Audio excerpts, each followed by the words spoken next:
Welcome to The Romantic Side of Suspense with Sarah Hemmerker. In each episode, she'll talk with your favorite romantic suspense authors. They will take you behind the scenes of the writing process, giving excerpts from their writing, and share stories about their writing life. Kidnapped for Ransom by Jacqueline Adam. After her husband's murder, Dr. Chelsea Edman discovers he wasn't the man she thought he was. Behind the white picket fence life, a heist that leaves $500,000 worth of diamonds unrecovered. Now the mobster he stole from and an old accomplice think Chelsea knows where the diamonds are hidden, but that's not stopping them from hunting her and her 4-year-old daughter Linnell down. With danger closing in and her daughter's life at risk, Chelsea turns to the only person she can, the childhood friend she once almost loved.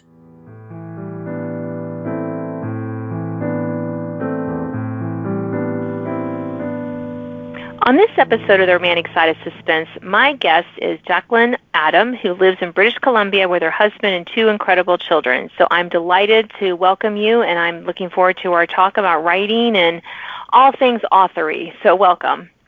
Oh, thank you so much for having me today. I'm so excited to be here. So I love this is one of my favorite questions, but what drew you to writing romantic suspense? Oh, you know what? I have to be honest. I grew up loving the genre. I watched romantic suspense movies with my mom and my sister every week, and there was just a huge love of them for us. And what I loved most about the characters was that they were just ordinary, everyday people, and they were flawed, and they weren't perfect, and they were thrown into these incredible situations that were completely outside of their control.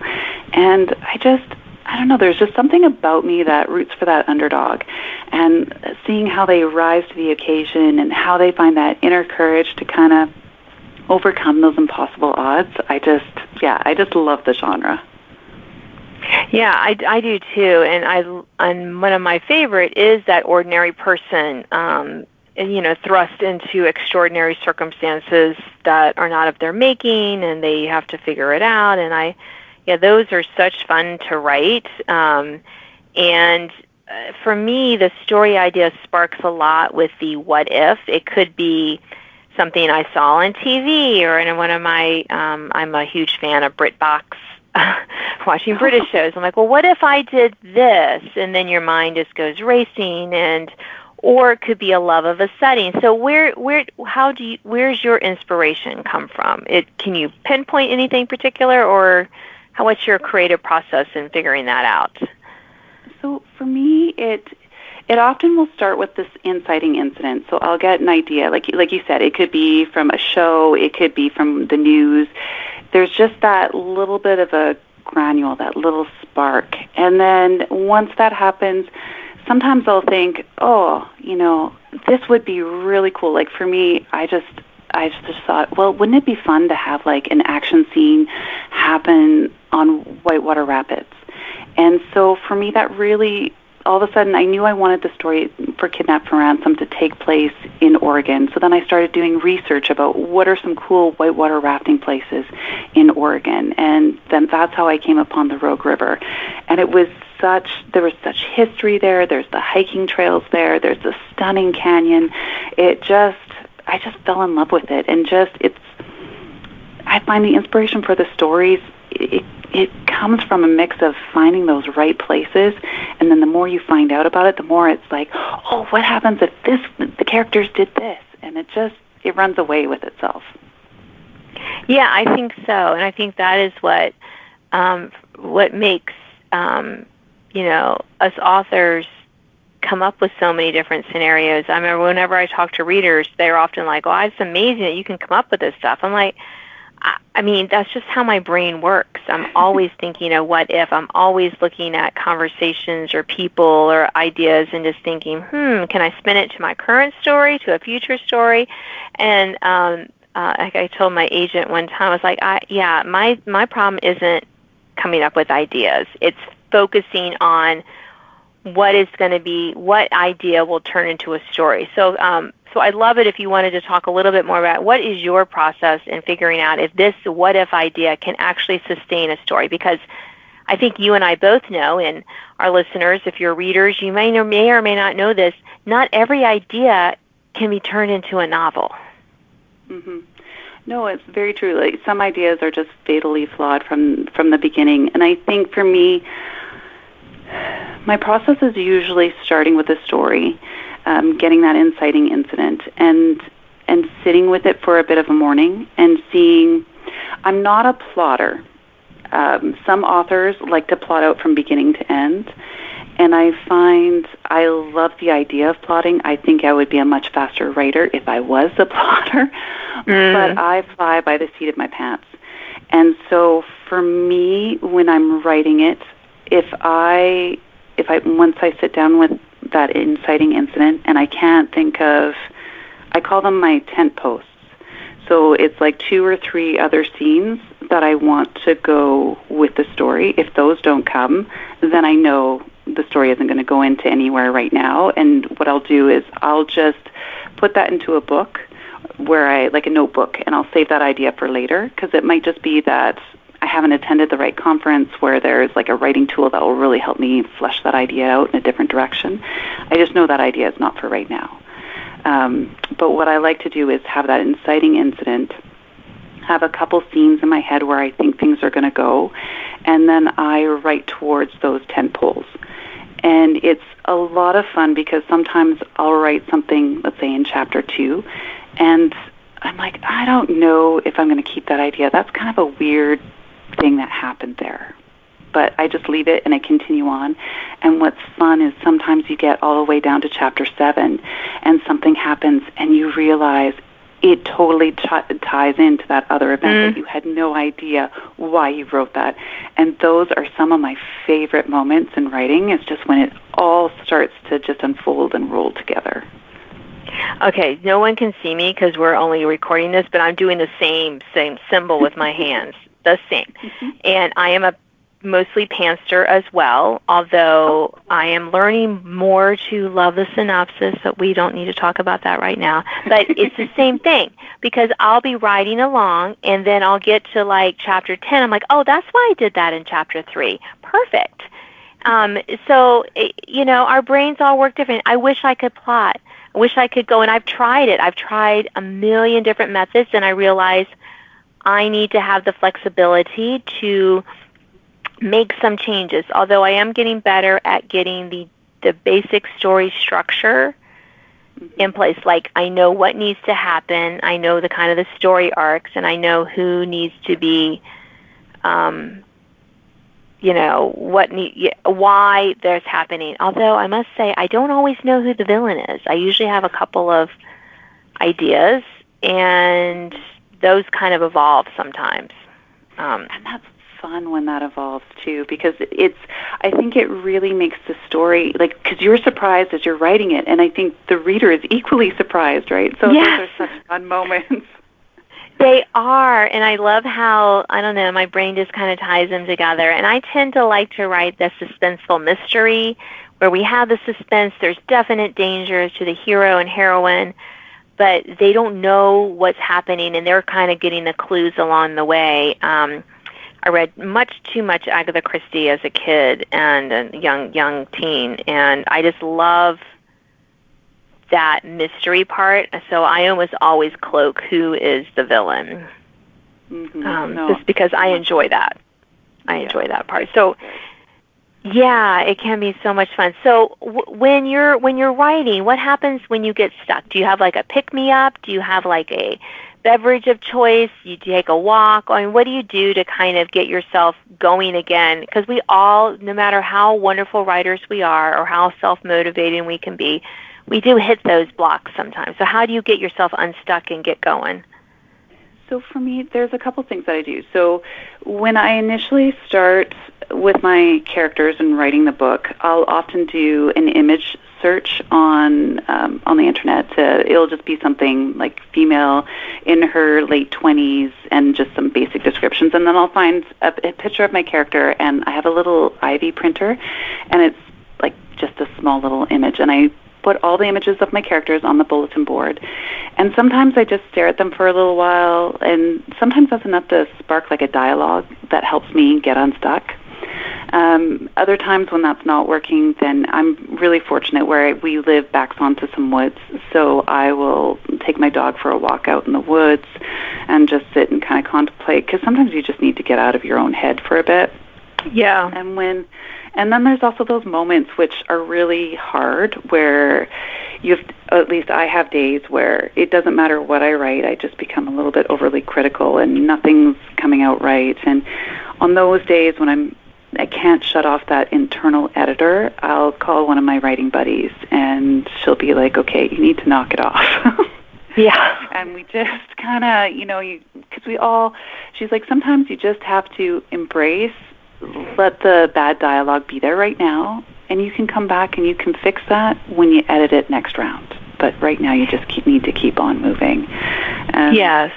Yeah. Sometimes that's the biggest help, is just to move forward. Yes, I agree. And I tend to, sometimes I'll tell people, look, when I'm stuck, and if I'm really stuck, I'll like blow something up or have aliens come to and I know I'll just write something because that will, and then I know I'm going to delete it, but that's okay. I'll just do that and move on, and it really does help. Or I'll take a break, or I'll, go outside and just sit on my front porch swing sometimes if the weather's nice. Even if it's cold, sometimes I'll go out there for a little bit. But yeah, getting yourself unstuck it can be really fun. Well, we are almost out of time. Is there one more thing about your writing life or that you would like to share with our listeners today? You know what I think I would like to share is just, I think that romantic suspense, Christian romantic suspense, is an amazing genre, and I think sometimes people will kind of dismiss it as fluff. And I just want to say that I think it's a great way to reach non-Christians. It's a great way that is not so scary, because some people will never feel comfortable going into a church, but they do feel comfortable reading a book. And like I said, a lot of these characters are regular, everyday characters, and they struggle with their faith. And I think it just makes it approachable. I think it makes it accessible to everybody. So I for those that want to just dismiss romantic suspense as just fluff, I think there's a lot more in there than what some people give it credit for. I love that, and I agree wholeheartedly. Well, thank you so much for sharing on my show today. Oh, thank you so much for having me. It's been a lot of fun.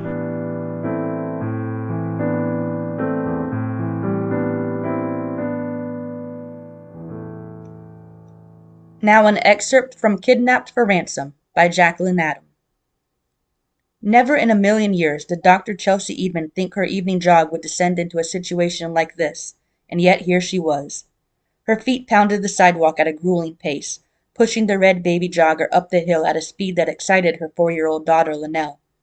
The little girl let out a whoop of delight when the stroller jumped over a heave in the sidewalk. Normally, Chelsea would have laughed with her, but this evening she barely registered her child's excitement.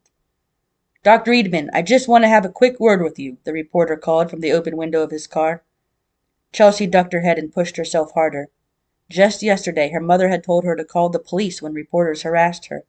But the police had their own agenda with her these days, and Chelsea wasn't sure who was more trying, the endless reporters or the relentless police. They both wanted answers from her, and both refused to accept she had none to offer them. If she did, she would have shared them with law enforcement months ago. "Dr. Edmond," the reporter yelled. Chelsea's grip tightened on the baby jogger. What was it going to take for people to believe she had been blindsided by her dead husband's lies? She glanced at the reporter, the question burning inside of her. Nothing she had said or done so far had made them accept the truth. She honestly had no clue that her late husband was a diamond thief, and she hadn't the slightest idea who murdered him 16 months ago or where the diamonds were now. But this reporter would never believe that. Even the police didn't believe it. Chelsea increased her pace, making her lungs burn. If only her husband had been the property developer she had thought he was. If only that life had been real. "Dr. Edmond," the reporter called again. Chelsea pushed her pace. Up ahead, she could see the turnoff to her aunt's house. "Almost there," Chelsea said, more to herself than to Linnell. The car engine revved beside her, drawing Chelsea's glare. Without warning, the vehicle turned sharply in front of her. Its front tires popped up onto the sidewalk and came to an abrupt halt, barely giving Chelsea time to swerve the stroller onto a neighbor's front lawn. Linnell's screams tore through Chelsea. She shoved the stroller behind her, turning to face the car. The blonde reporter got out of his vehicle and walked toward them, his wide smile and polished good looks doing nothing to match the cold determination in his eyes. Chelsea knew men like him. To them, she and her daughter were nothing more than a salacious story that could make their career. Dr. Eadman, I'm sorry if I scared you and your daughter, he said, pulling out his smartphone. I'll have your job for this, Chelsea hissed, noticing the empty pouch where she usually kept hers. Of all the days to forget it. She crouched in front of Linnell. Tears streamed from her big blue eyes. It's going to be okay, Chelsea said, softly caressing her cheek. I'm scared, Mommy. I'm going to get us back to the house. Don't you worry. Chelsea felt the reporter angling behind her, videoing her and Linnell with his phone. She pulled the sunshade over her daughter's face and stood tall. What station do you work for? Look, I get it. You don't like this, but you've been stonewalling me. My husband's death is an active investigation. I've said all I can say to the media. Nobody believes that, and nobody will unless you give me a private interview. Chelsea gestured to his car on the sidewalk. And you think this is the best way to get me to do that? Tell me your story and I'll leave you alone. No more following you around, no more showing up unannounced. Your life goes back to normal. Do you seriously expect me to believe that? She awkwardly turned the baby jogger around. How does a wife not notice that her husband is planning a large jewel heist? There must have been some warning signs. He shoved his camera inches from her nose. Were you too busy with your job to notice, Dr. Eadman? Too many late nights at the office, prioritizing patients over family? Or were you working with him? Chelsea stared at the ground and kept moving forward.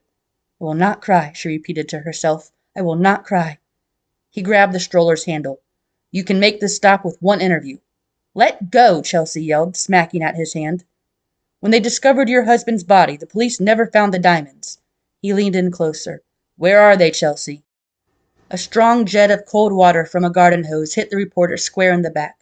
He jumped, sputtering, momentarily letting go of the stroller. She said for you to leave her alone, yelled Mrs. Sanchez, a kind neighbor of her late aunt's. Run, honey, I've got this. Chelsea seized the moment. Thank you, Mrs. Sanchez, Chelsea called over her shoulder. Mrs. Sanchez waved and turned up the water pressure. When she reached the house, Chelsea immediately locked the door behind her. Her daughter's cries rang in her ears as she raced to unbuckle her from the baby jogger. Let it all out, Chelsea crooned, wrapping Linnell in her arms. Tenderly, she stroked her little girl's blonde hair, rocking her until she grew slack in her arms before tucking her into bed. Chelsea then found her way onto the back deck. The coolness of the fall evening prickled her skin. She took a deep breath. What a day. First the long drive from Seattle, and now this. Chelsea stood at the railing, watching the solar garden lights begin to flicker on. I miss you, Aunt Edna, she said quietly, gazing at her late aunt's colorful garden that brimmed with oak leaf hydrangea, pineapple sage, and asters. You would know how to handle this. Chelsea stared at her phone briefly, then dialed. Hi, Mom. Just wanted to let you know we got here safe. Are you okay? Did something happen? Why would you ask that? I can hear it in your voice. Chelsea bit her lip, wondering how much to say. The last few months had been almost as hard on her parents as they had been on her. A reporter showed up here in McMinnville. I didn't think they'd find me here this quickly. Are you and Linnell okay? A little shaken up, but we're fine. I knew you girls shouldn't have gone down there. Mom, we've talked about this. With Aunt Edna passing away, someone needs to prep her house for sale. Both you and Dad are working, and with the clinic letting me go because of all the media attention, it just makes sense for Linnell and me to stay here for the fall. I don't like the idea of you both being so far away, her mom said. Can't that neighbor Matt take care of things? He was always helping your aunt with repairs. He's not a contractor anymore. Matt's a busy police officer, Chelsea said gently. And he's already looked after the place until the FBI okayed me to come down here. I can't ask him to do more. Then maybe we list it as is. We don't need to renovate. The pink toilets say otherwise. Her mother laughed. Fair enough. Look, I understand where you're coming from, Chelsea said, leaning against the white railing. I do, but I could really use the extra cash from a good sale price on this house. Things are tight right now. You know, Chelsea, God, Mom, I love you. Please stop. Chelsea, Mom, she said gently, I know where you're headed with this, and respectfully, I just can't with God right now. Chelsea squeezed her eyes shut. A gentle breeze moved through the yard, stirring the melodic wind chimes. I love you, her mom said. Chelsea sighed. I love you too. I'm sorry. I just wanted to let you know we arrived safe, she said. I didn't mean to worry you. It's in my DNA to worry. Your dad and I miss you girls. I should go, though. We're late for Bible study. We miss you too. Give Dad a hug from us, Chelsea said, hanging up the phone. She moved away from the railing and sat on one of the old wicker loungers, sinking into its deep cushions. Chelsea stared out over the yard. Everything was different now that Peter was gone. She'd thought things would get easier, but here she was, 16 months later, still feeling like she was free-falling. Chelsea pulled her knees up to her chest when a creak of the porch stairs jolted her upright. The blonde reporter from before stepped up onto the deck. This is private property. Get out of here before I call the cops, Chelsea said, sounding braver than she felt. No reporter had ever been this brazen before. He lifted her cell phone off the railing and threw it into the shrubs. And how are you going to do that?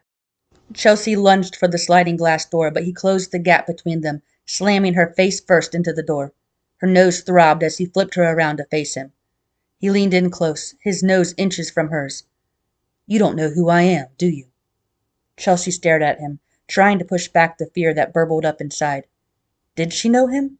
She racked her brain, but she couldn't remember seeing him outside the hordes of reporters. Could he have been a patient, maybe? His fingers tightened their grip. You're not a reporter, are you? She said.